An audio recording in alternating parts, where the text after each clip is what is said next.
ये कहानी है कंचन की, जिसे अगर मैं श्रापित कंचन कहूँ तो कुछ भी गलत नहीं होगा, क्योंकि उसे एक ऐसा श्राप मिला था जिसके बोझ तले जीने से अच्छा उसने मौत को चुना था। अब हर दिन किसी नए लड़के के साथ सोने से अच्छा उसे मौत ही बेहतर लगी। मैं पिछले कई दिनों से आप लोगों को भूत, पिशाच और काली शक्तियों के बारे में कहानियाँ सुना रहा हूँ, लेकिन मैंने किसी की भी ऐसी हालत नहीं देखी जैसी कंचन की हुई थी। इसके बाद मैं यही कहूँगा कि ऐसी हालत भगवान किसी के साथ भी ना हो। बात तब की है जब कंचन अपने कॉलेज के फर्स्ट ईयर में थी। रंग सांवला, चेहरे पर धब्बों के निशान, जिसे कोई भी लड़का देखना भी पसंद नहीं करता था। कॉलेज में स्टूडेंट के साथ साथ प्रोफेसर भी कंचन को इग्नोर करते थे, जिसके कारण वो पूरी भीड़ में भी अपने आप को तन्हा महसूस करती थी। पर उसके शरीर की बनावट ऐसी थी जो किसी हीरोइन से कम नहीं थी। पर उसके चेहरे को देखकर कोई भी लड़का उसे अपने करीब नहीं आने देता था। सारे लड़के बस यही कहते थे कि क्या फ़ायदा इतने अच्छे शरीर का जब शक्ल ही भूतों जैसी है। कंचन को अब खरी खोटी सुनने की आदत हो चुकी थी। वो किसी की बातों या तानों का जवाब नहीं देती थी और अपने क्लास के कोने में बैठकर अपने प्यार राहुल को ताकते रहती थी। लेकिन अपने धब्बों से भरे चेहरे के कारण उसे अपने प्यार का इजहार करने से डर लगता था। फिर एक दिन क्लास में पता नहीं कैसे सारी लड़कियों को ये पता चल गया कि कंचन राहुल को पसंद करती है, जिसके बाद कंचन के क्लास में आते ही सारी लड़कियों ने कंचन को घेर लिया। सभी लड़कियां उसके शक्ल का मजाक उड़ा रही थी और वो अपनी फूटी किस्मत को कोस रही थी। इतने में राहुल लड़कियों की भीड़ को हटाते हुए आगे आता है और कहता है कि पता नहीं इसने कैसे सोच लिया कि मैं इससे प्यार करूंगा। अपने प्यार से ये बात सुनकर शायद कंचन का दिल टूट गया था। उसका प्यार अब दर्द बनकर आंखों से बहने लगा। कंचन शायद ये सब बर्दाश्त नहीं कर पाई और सीधे लाइब्रेरी की तरफ भागी और लाइब्रेरी के एक कोने में बैठकर वो सिसक सिसक कर रोने लगी। उस वक्त मैं लाइब्रेरी से अपने लिए कुछ बुक्स लेकर निकल रहा था कि इतने में मुझे किसी के रोने की आवाज़ आई। जब मैं कंचन के पास पहुंचा तो वो अपने आंसू पोंछने लगी और मैंने उससे रोने की वजह पूछी। मेरे एक बार पूछने के बाद ही कंचन ने अपना सारा दुख मुझे बता दिया। उसने कहा, आखिर मेरे साथ ही ऐसा क्यों होता है और मेरे चेहरे पर ही दाग क्यों है? क्यों? आखिर ऊपर वाले ने मुझे इतना बदसूरत क्यों बनाया है? काश ये सब कुछ बदल जाता और लोग मुझे भी पसंद करते। कंचन की बात सुनकर मैंने उसे संभालते हुए कहा, अब इस बात का जवाब तो तुम्हें सिर्फ कर्ण पिशाचनी ही दे सकती है। बाकी तुम्हें इन बातों पर ध्यान नहीं देना चाहिए, क्योंकि लोग दिल से सुंदर होने चाहिए, चेहरे से नहीं। कंचन को मैंने इतनी सहानुभूति दी, लेकिन कंचन का ध्यान सिर्फ कर्ण पिशाचनी पर ही था। कर्ण पिशाचनी के बारे में सुनने के बाद उसने फिर से पूछा, क्या सच में मेरे सभी सवालों का जवाब कर्ण पिशाचनी दे सकती है?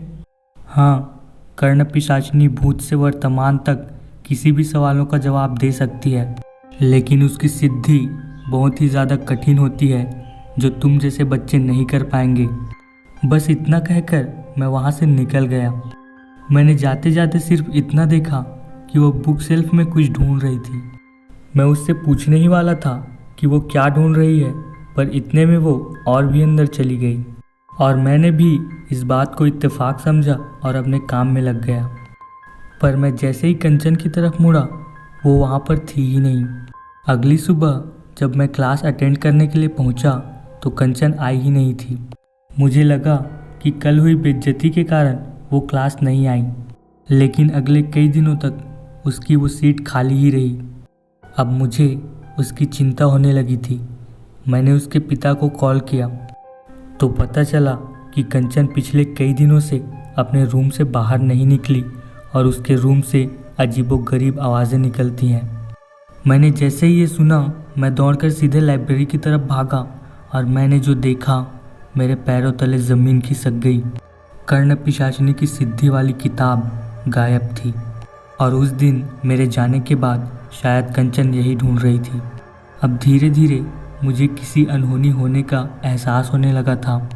मैं समझ चुका था कि कर्ण पिशाचिनी की सिद्धि वाली किताब कंचन अपने साथ ले गई है।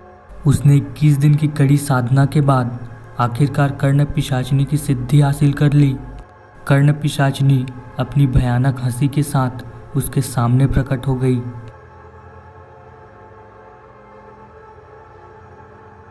जिसके सिर पर मुकुट, शरीर 2 रंगों में बटा हुआ और आंख चांदी के समान चमक रही थी।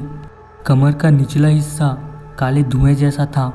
कंचन ने अब जैसे ही उसे देखा अपने दोनों हाथ जोड़ लिए। वो खुश थी कि इतनी कठिन साधना के बाद आखिरकार उसने ये सिद्धि प्राप्त कर ही ली। साथ ही उसके मन में यह डर भी था कि कहीं किसी तरह की चूक से कर्ण पिशाचिनी क्रोधित ना हो जाए। कि तभी कर्ण पिशाचिनी ने कंचन की तरफ देखते हुए कहा, बोल, क्या जानना है तुझे? मैं सब बताऊंगी, तेरी हर ख्वाहिश पूरी कर दूंगी, पर क्या तू बदले में मेरी एक शर्त पूरी कर पाएगी? कंचन ने बिना शर्त सुने ही हाँ कह दिया। उसके बाद उसने अपने सारे सवाल उससे पूछ लिए, जिसके बाद कर्ण पिशाचिनी ने कंचन को जवाब देते हुए कहा, सदियों बाद किसी ने मुझे प्रसन्न करने में सफलता पाई है। जा, मेरी सारी शक्तियाँ तेरे पास हैं। अभी तो चुपचाप सो जा, सुबह उठते ही तेरी तकदीर बदल जाएगी। लेकिन तू उस शर्त को याद रखना, नहीं तो सब खत्म हो जाएगा, सब खत्म। इतना कहते ही कर्ण पिशाचिनी वहाँ से गायब हो गई। तो गाइस, आपने देखा कि कंचन ने किस तरह कर्ण पिशाचिनी को प्रसन्न किया और उसकी सिद्धियाँ हासिल की। तो गाइस, अगर आपको जानना है कि इस स्टोरी में आगे क्या होने वाला है तो इसके अगले पार्ट को ज़रूर देखिएगा। तो कर्ण पिशाचिनी पार्ट 1 का ये वाला पार्ट आपको कैसा लगा प्लीज़ कमेंट करके बताइएगा। अगर आपको ये कहानी अच्छी लगी तो प्लीज़ इस वीडियो को लाइक करिए और इसी तरह की कहानी सुनने के लिए हमारे चैनल को सब्सक्राइब करिए। Thank you for watching haunted villa.